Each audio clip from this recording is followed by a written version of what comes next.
নমস্কার বন্ধুরা, রুনাস কিচেনে তোমাদের সবাইকে স্বাগত। আশা করি তোমরা সবাই খুব ভালো আছো। আজ আমি তোমাদের সাথে শেয়ার করব নবাবী পনির।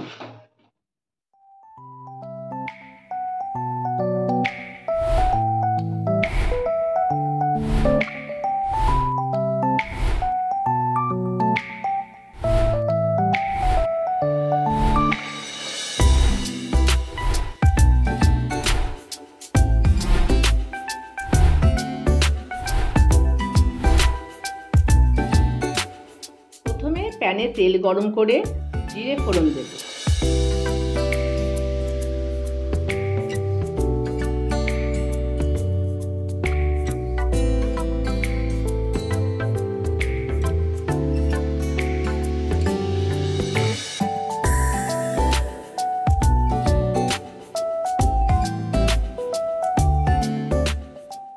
এরপর ছোট এলাচ, লবঙ্গ, দালচিনি, বড় এলাচ দিয়ে একটু ভেজে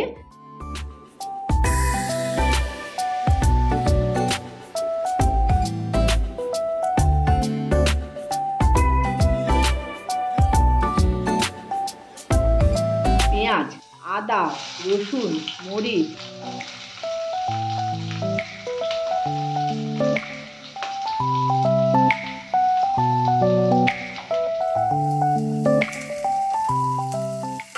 A few moments later. কাজু, আমন্ড দিয়ে একটু ভেজে নিয়ে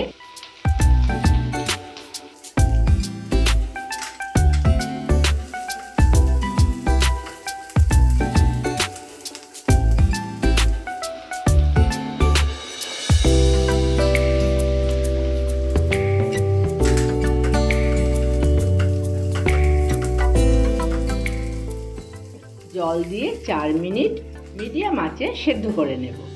তারপর গ্যাস বন্ধ করে একটু ঠান্ডা করে নেব।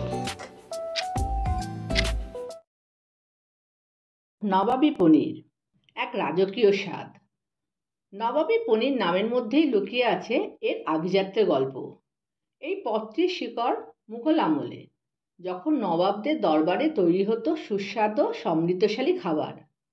মুঘল ও নবাবী রান্নার মূল বৈশিষ্ট্য ছিল বাদাম, দই, কাজু, ক্রিম এবং সুগন্ধি মশলার অপূর্ব সংমিশ্রণ, যা খাবারে এনে দিত রেশমি মসৃণতা ও বিলাসিতা। পনির, যেটি মুঘলরা ভারতের উপহার হিসেবে দেখতেন, এই রান্নায় এক বিশেষ স্থান দখল করে নেয়। আজও নবাবী পনির তার ঐতিহ্য বহন করে রাজকীয় স্বাদ ও সুগন্ধে মুগ্ধ করে রাখে খাবার প্রেমীদের। এই পদটি শুধু স্বাদে নয়, বরং তার ঐতিহাসিক ঐতিহ্যেও সমৃদ্ধ।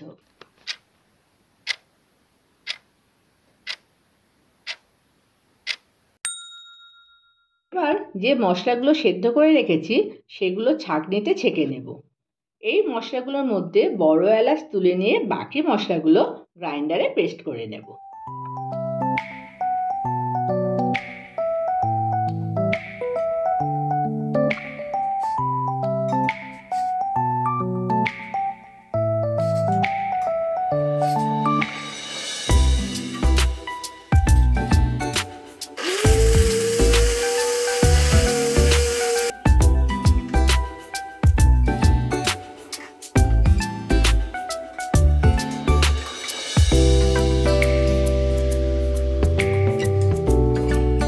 এবার একটি প্যানে সাদা তেল ও বাটার গরম করে পনিরের টুকরোগুলো ভেজে নেব।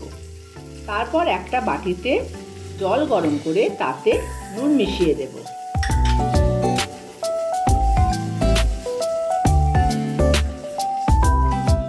এবার এই জলে পনিরগুলো কিছুক্ষণ ভিজিয়ে রাখবো। 10 মিনিট পর পনিরগুলো জল থেকে তুলে বাটির মধ্যে রেখে দেব।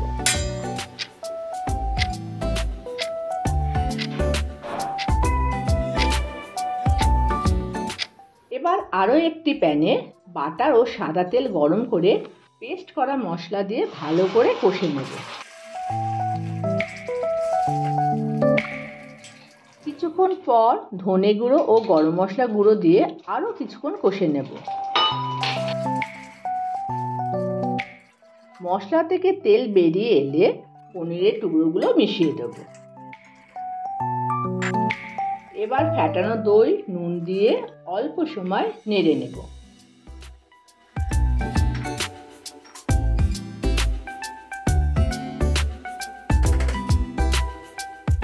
এরপর ফ্রেশ ক্রিম দিয়ে ঢাকা দিয়ে দেব আরো 10 মিনিট।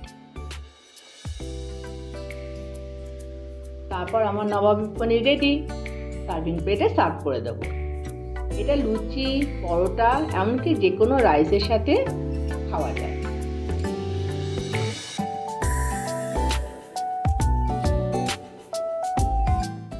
তোমরা এই রেসিপিটা এইভাবে ট্রাই করো, আর লাইক, শেয়ার আর সাবস্ক্রাইব করতে যেন ভুলো না।